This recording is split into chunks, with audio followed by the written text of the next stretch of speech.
राजा पृथु ने पूछा, हे नारद जी, अब आप यह बताइए कि भगवान विष्णु ने वहां जाकर किस प्रकार जलंधर की पत्नी का पतिव्रत धर्म नष्ट किया।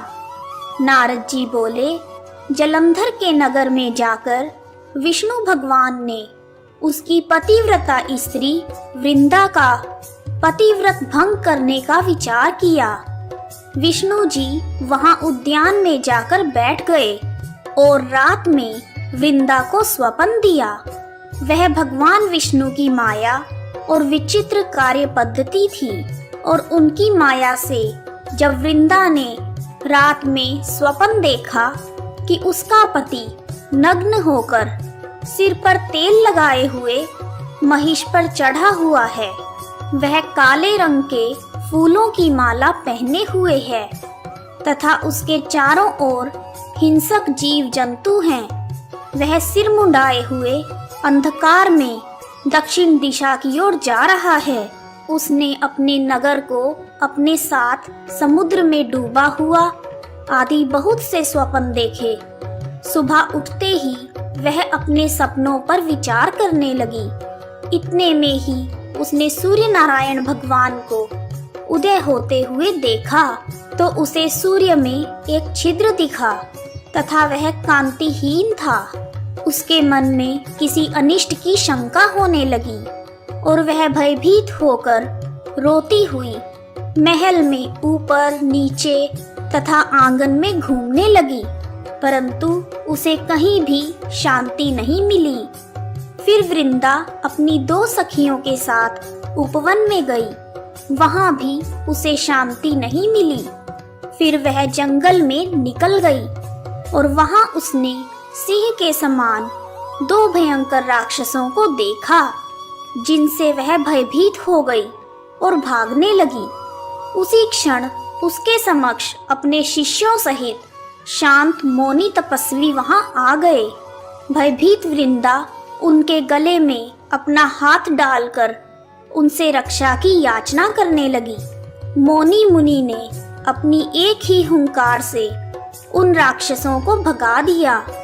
वृंदा को आश्चर्य हुआ तथा वह भय से मुक्त होकर मुनिनाथ को हाथ जोड़कर प्रणाम करने लगी। फिर वृंदा ने मौनी तपस्वी से अपने पति के कुशल क्षेम का प्रश्न किया। उसी समय 2 वानर मुनि के समक्ष आकर हाथ जोड़कर खड़े हो गए और ज्यों ही मुनि ने भ्रिकुटी का संकेत किया, त्यों ही वह आकाश में उड़ गए। फिर जलंधर का सिर और धड़ लेकर मुनि के आगे आ गए। तब अपने पति को मृत हुआ जानकर वृंदा मूर्छित होकर पृथ्वी पर गिर गई और अनेक प्रकार से दारुण विलाप करने लगी। उसके बाद उसने मुनि से कहा, हे कृपानिधे, आप मेरे पति को जीवित कर दीजिए। पतिव्रता दैत्य पत्नी ऐसा कहकर दुखी श्वासों को छोड़कर मुनि के चरणों पर गिर गई।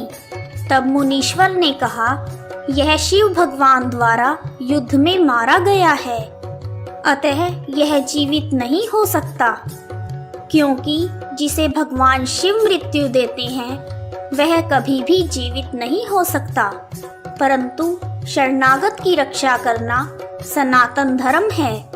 इसी कारण कृपा करके मैं इसे जीवित कर देता हूँ।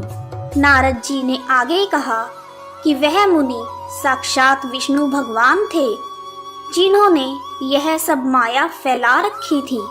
वह वृंदा के पति को जीवित करके अंतर्ध्यान हो गए। जलंधर ने उठकर वृंदा को आलिंगन किया।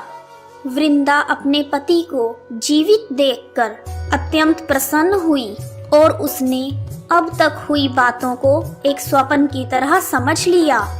उसके बाद वृंदा सकाम होकर बहुत दिनों तक अपने पति के साथ विहार करती रही। एक बार सुरत एवं संभोग काल के अंत में उन्हीं विष्णु को देखकर उन्हें ताड़ती हुई बोली, हे पराई स्त्री से गमन करने वाले विष्णु, तुम्हारे शील को धिक्कार है। मैंने जान लिया है कि वह मायावी तपस्वी तुम ही थे। इस प्रकार कहकर कुपित हुई वृंदा ने अपने तेज को प्रकट करते हुए भगवान विष्णु को शाप दिया। तुमने माया से 2 राक्षस मुझे दिखाए थे, वही दोनों राक्षस किसी समय तुम्हारी स्त्री का हरण करेंगे। सर्पेश्वर जो तुम्हारा शिष्य बना है वही तुम्हारा साथी होगा। जब तुम अपनी स्त्री के विरह में दुखी होकर इधर उधर विचरोगे, उस समय वानर ही तुम्हारी सहायता करेंगे। ऐसा कहती हुई पतिव्रता वृंदा अग्नि में प्रवेश कर गई।